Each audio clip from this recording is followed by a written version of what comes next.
In the port of Aden, Yemen, USS Cole was nearing dock for what seemed like a routine refueling. Out of nowhere, a small boat laden with explosives made a beeline for the ship, tearing a 40 by 40 foot hole in its all-steel hull. Designed from the keel up with a focus on survivability, Cole's features were put to the ultimate test as the crew fought to keep their ship afloat. The guided missile destroyer USS Cole is one of the Arleigh-Burke class destroyers commissioned in 1991 to serve as the backbone of the U.S. fleet. After decades of service, many believe this pioneering guided missile destroyer was gearing up for decommissioning as it neared its projected 35-year service cap by 2026.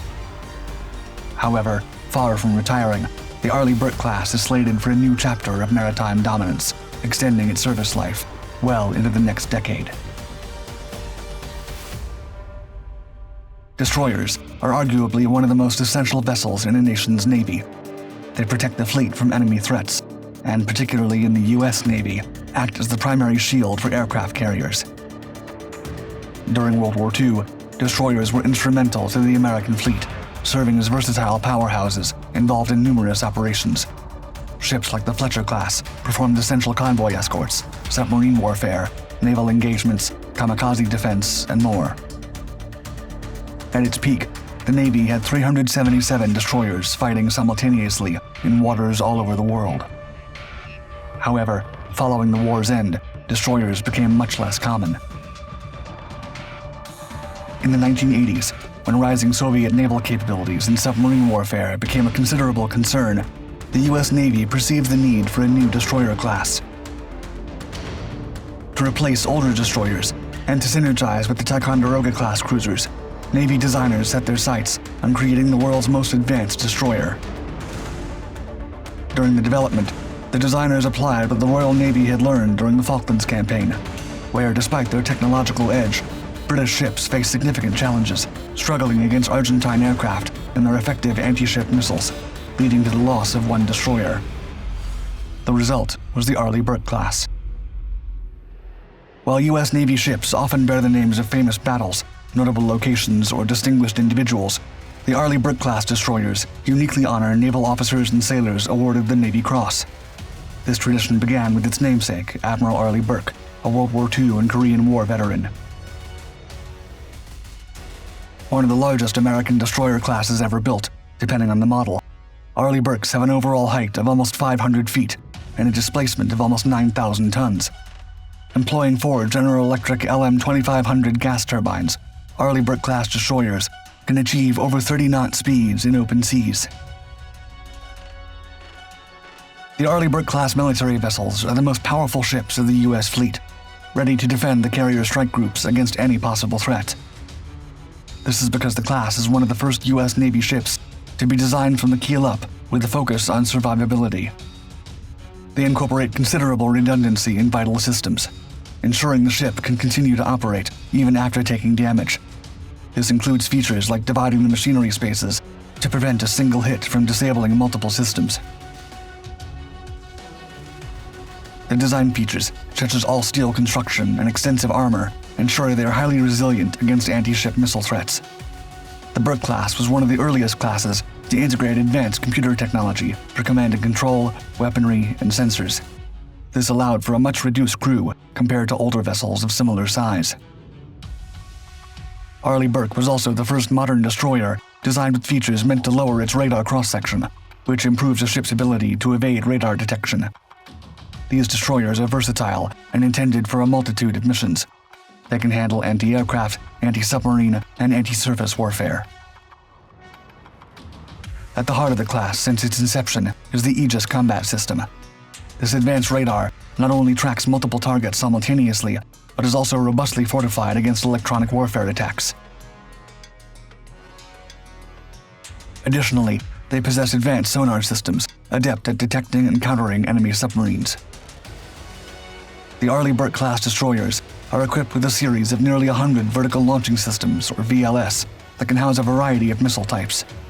Rounding off their armament, the primary gun on these destroyers is the 5-inch Mk-45 naval gun system.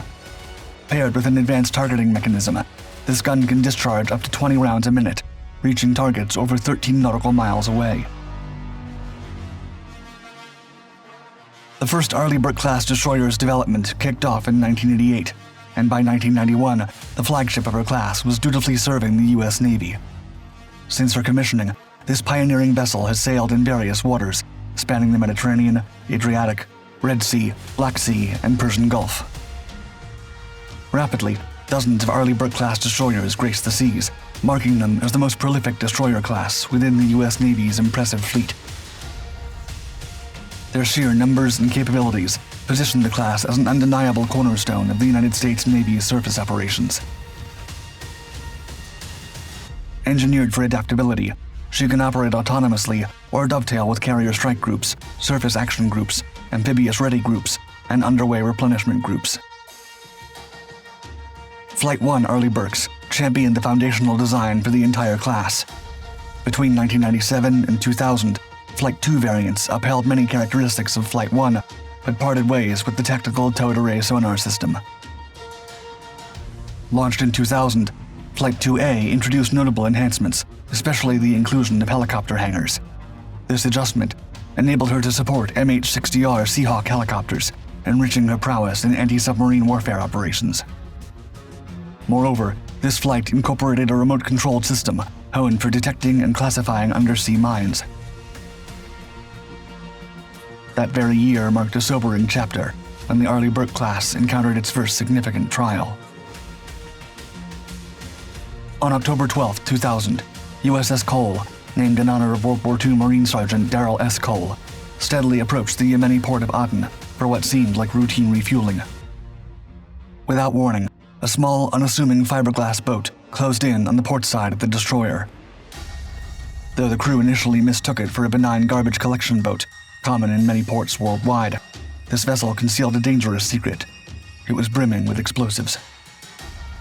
As it nestled against USS Cole, the attackers unleashed their devastating payload, igniting the explosives against the destroyer's hull. The force of the explosion tore a 40 by 40 foot hole in the ship's side, swiftly inundating compartments and crippling crucial systems, sending shockwaves of turmoil throughout the vessel. Amidst the swirling chaos, Commander Kirk Lippold wasted no time. He immediately called for a medical evacuation. Injured crew members were swiftly airlifted, with crucial assistance from French aircraft. The remaining crew members rallied on the ship, fighting against the odds, working relentlessly to salvage what remained and keep their vessel afloat. The blast's toll was grim. 17 valiant sailors were tragically lost, and 39 others bore the scars of the unexpected onslaught. Soon after, investigators raced against the clock, and the United States government soon pointed the finger at Al-Qaeda.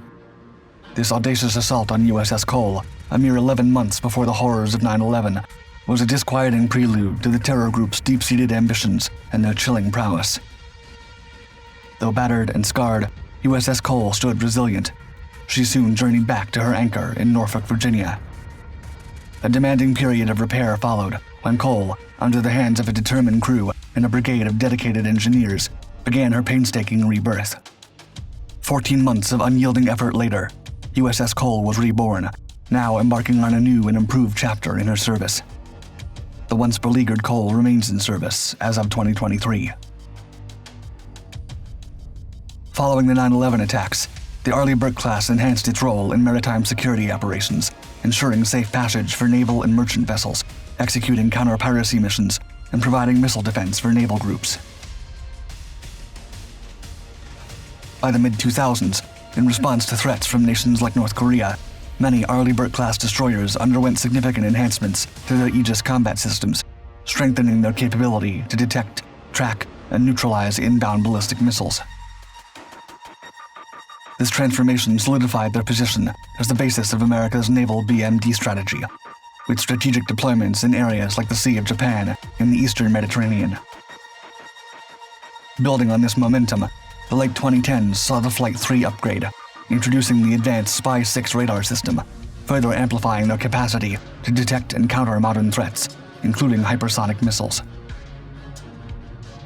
Global conflict's ever-changing nature means these ships are crucial for preserving maritime freedom. Continuously patrolling international waters, they have actively engaged in several global naval exercises like RIMPAC, the trilateral Malabar exercises with India and Japan, and the BALTOPS in the Baltic region. The future of the Arleigh-Burke class destroyer will be influenced by evolving threats, technological advances, and shifting operational requirements. To maintain its edge, the current fleet undergoes continuous upgrades, incorporating new technologies. Additionally, the Navy is exploring fresh technologies and strategies to further redefine the class's capabilities, including innovations such as unmanned systems and unique weapon types. Despite all these major evolutions in the Arleigh-Burke design, all ships in the class maintain a certain level of commonality and interoperability, which is one of the reasons the class has been so successful and has remained in production for so long. Arleigh-Burke, the first of her class, spent her first 30 years of service in Norfolk, Virginia, and was relocated to Rota, Spain in March 2021, where she's forward deployed for the Europe-based US 6 Fleet. After more than 3 decades of service, and close to reaching the end of her expected 35-year service life in 2023, the first of its class appeared likely ready to retire. But in March of that same year, the Naval Surface Force Atlantic announced that the Arleigh-Burke would continue protecting the seas, at least through 2031, when the ship turns 40 years old.